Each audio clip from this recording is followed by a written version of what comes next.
going on, everybody? Welcome back today for another video. Today's video, I don't really have any parts or anything to do anything to any of the cars for that matter. So I want to talk about what to look for when you're buying a used engine. So if you guys haven't seen my past like 2 or 3 videos, definitely head over and check them out. I just currently put a new motor in this WJ behind me. If you guys haven't been following the channel, definitely hit the subscribe button down below. Drop a comment. Love communicating with you guys. Thanks guys for all the support. But let's hop right into this video and talk about what you can look for when you go to pick up your new motor.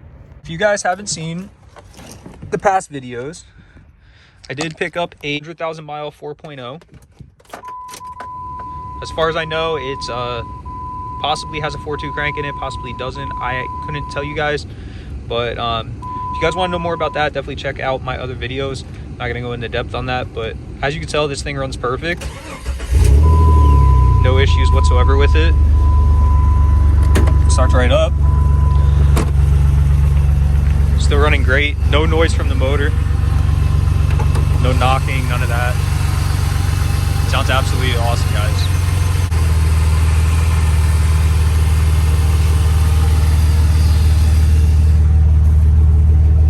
All right, I'm gonna shut this off and then we'll go into depth about what to possibly look for when you're picking one of these things up, or any motor for that matter.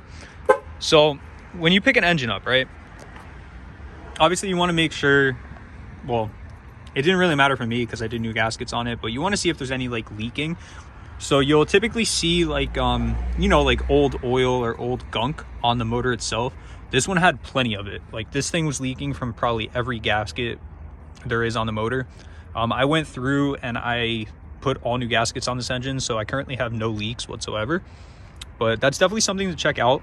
Another thing that you can do is you can pop this oil cap off right here, and you just want to take like, you know, a quick look down in there. As you can see, there's no sludge at all on this motor.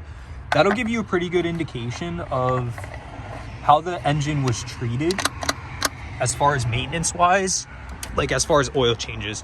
So that's something that you definitely want to check out when buying a used motor. You want to make sure there's no engine sludge. Engine sludge will clog all the oil passages in the engine and it just won't be a good day for you. So that's definitely something good to check out. If you guys bring tools with you, you could pull the spark plugs. You could look down in the cylinder itself, see how everything's doing in there. It is normal to see carbon buildup on the top of the pistons, but you shouldn't see like anything crazy or weird in there. And a big thing with these 4 liters is the pistons crack. So you might possibly be able to see that through the spark plug holes, maybe not. Most of the time it's the skirt, which is the bottom part of the piston. So, you know, but it is a good idea to look down in there. Also, you can check out the spark plugs of how the car is running. And, you know, you want like a nice like tan brown. That means that the motor was running good on all the cylinders. Then another thing, this is a must. If you're buying a used motor, you definitely want to bring a big breaker bar or something with you. And you want to turn that crankshaft down there just to make sure the motor rotates over easily. You want no issues there. Also, another thing too, if there's oil still in the motor, you can pull the dipstick out and just see what the oil looks like. You can put it on your fingers, make sure there's no like metal gritty stuff in there, because metal is obviously no good for anything car related pretty much. You don't want metal in your trans, you don't want metal in your oil, you know, you don't want metal in your coolant. I don't know how that would happen, but you guys know what I mean. You don't want metal in any of your fluids. That's just a big indication that there is something wrong with that engine. You guys know I had a motor in here before this motor. I mean, obviously I did, but it wasn't the factory motor. That guy's car sounds terrible. That's Toyota RAV4. But yeah, I had a motor in here before that motor. It wasn't my original motor. That was the engine that I bought. I bought it for $100, and that motor did not rotate over when I got it, but I bought it knowing that it was seized. So, you know, I paid accordingly to that being seized. So I didn't care too much, but that's something that you guys definitely want to check out. If the motor doesn't rotate over by hand, honestly, if you're not going to get a really good deal on it, you want to stay far away from it. The motor that I put in here before this one, it only lasted about 15,000 miles. And I even did new bearings. I got the head rebuilt and everything, but I think the motor, just from sitting so long and it seized up, it just wasn't a good idea to even put it in here. But I had no option at the time. This was my only vehicle.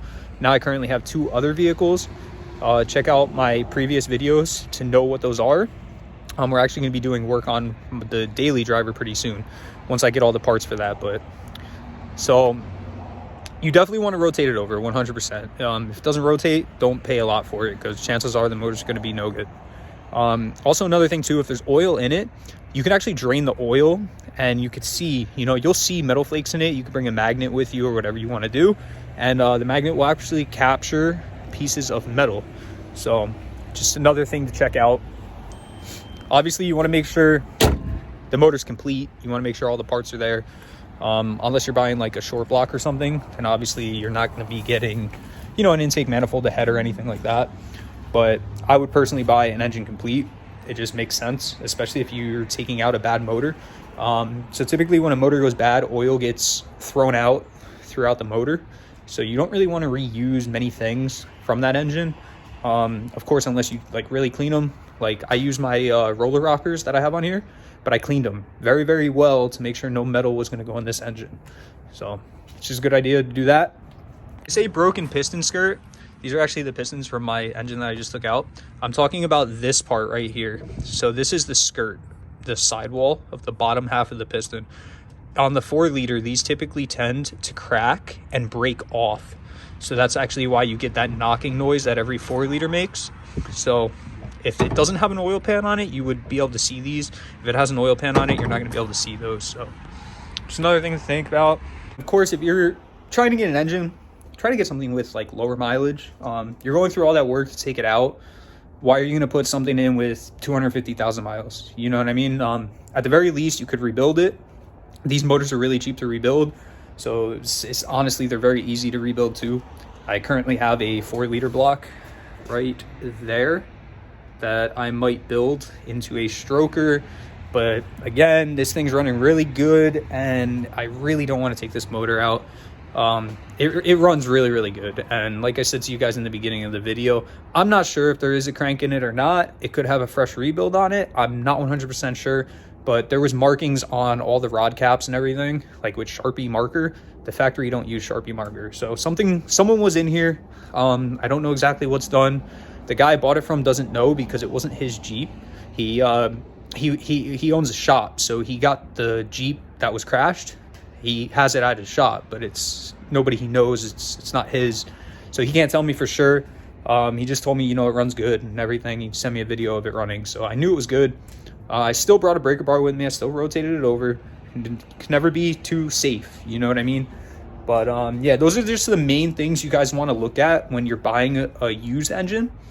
And if you're getting one from a junkyard, still pretty good idea to make sure it rotates over and everything. If you're buying a motor with a timing belt and you can pull the timing cover off, that's a good idea to do too, just to make sure it didn't skip timing or anything, especially if you're at a junkyard, because you don't know why that car's in the junkyard. So you want to be extra careful when you do things like that. But yeah, so that's just some of the main things that you're going to want to look at. And I'm going to conclude this video at that point, and I'll catch you guys next week for another video. I hope you guys have a good day. Thanks for watching the channel.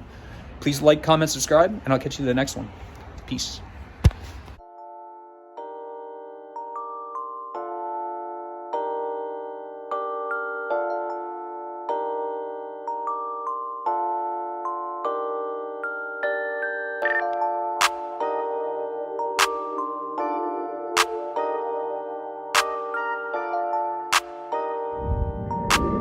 Hi, Zach. Truth or dare?